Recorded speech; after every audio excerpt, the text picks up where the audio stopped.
కేంద్రం నుంచి అనేక పథకాలు నేరుగా గ్రామాలకు వెళ్తా ఉన్నాయి.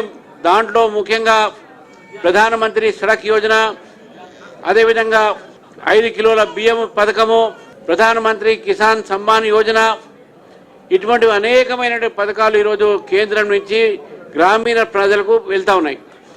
ఇటు ఉజ్వల పథకం అయితే ఏంది, ఇటు ముద్ర అయితే ఏంది, దీని ద్వారా అనేకమైన లబ్ధిదారులు ఉన్నారు.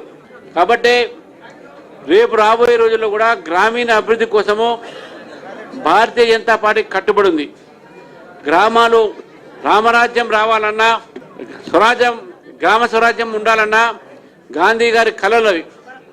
అందుకే ఈరోజు నరేగాని ఇంకా గ్రామీణ ప్రాంతంలో ఇంకా విస్తృతంగా తీసుకుపోవాలనే దీంట్లో విబిజీ రామ్జీ అనేటువంటి పేరు, అంటే వికసిత్ భారత్ గ్రామీణ రోజ్గార్ యోజన సంబంధించినటువంటి ఒక కార్యక్రమం ఉందో ఇది 100 రోజుల నుంచి 125 రోజులు.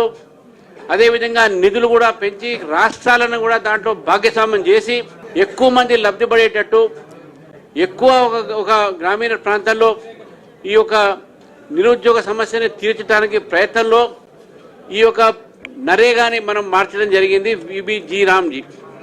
కానీ ఈరోజు కాంగ్రెస్ ప్రభుత్వం, కాంగ్రెస్ నాయకులు దాని మీద తప్పుడు ప్రచారాలు చేస్తూ ఉన్నారు.